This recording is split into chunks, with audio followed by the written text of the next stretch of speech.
महाराष्ट्र के उप मुख्यमंत्री और एनसीपी यानी नेशनलिस्ट कांग्रेस पार्टी के नेता अजित पवार के निधन के बाद महाराष्ट्र की राजनीति में हलचल तेज है। एक तरफ अजित पवार की पत्नी सुनेत्रा पवार डिप्टी सीएम का पद संभालने जा रही हैं, तो दूसरी तरफ अजित पवार के बड़े बेटे पार्थ पवार का राज्यसभा में जाना लगभग तय है। इन सबसे ज्यादा चर्चा एनसीपी के दोनों गुटों के मर्जर को लेकर शुरू हो गई है।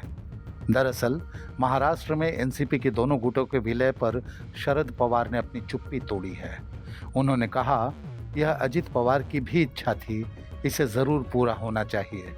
शरद ने कहा कि अजित शशिकांत शिंदे और जयंत पाटिल ने दोनों गुटों के विलय के बारे में बातचीत शुरू की थी। मीडिया में दिए बयान में शरद पवार ने कहा कि 12 फरवरी को एनसीपी के दोनों गुटों के मर्जर का ऐलान किया जाना था, लेकिन दुर्भाग्य से अजित उससे पहले हमें छोड़कर चले गए। मीडिया रिपोर्ट्स के मुताबिक 17 जनवरी को बारामती में अजित पवार और शरद पवार की मीटिंग हुई थी।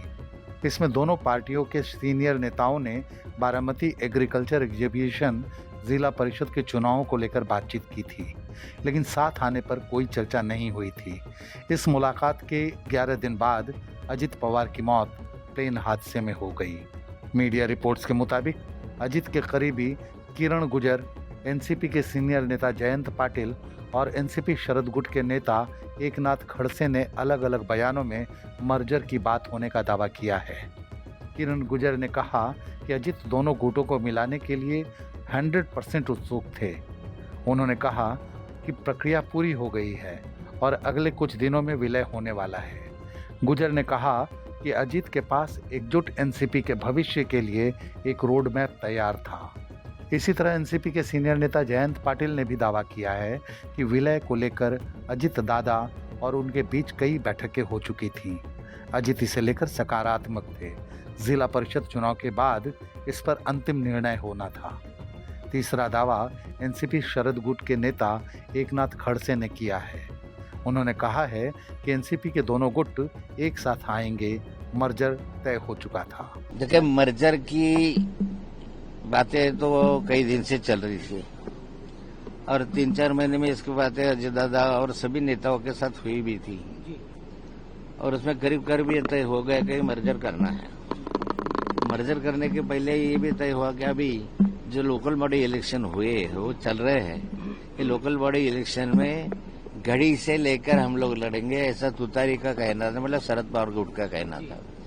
दोनों का मिल रहा है ऐसा कि घड़ी पे लड़ो। अभी जब एक साथ आना ही है तो घड़ी पे इलेक्शन लड़ो।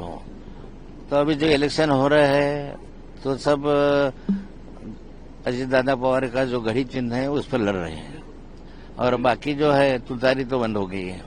ऐसा भी हुआ था, शायद ऐसी चर्चा भी कि ये लोकल बॉडी इलेक्शन होने के बाद मर्जर की घोषणा हो जाए, पर अभी इतना ये होने के बाद अब क्या होता है पता नहीं है। अगर सब कुछ ठीक रहता और एनसीपी का विलय हो गया होता या अब भी हो जाए तो महाराष्ट्र की राजनीति में क्या चेंजेस आते, यह सवाल बड़ा है।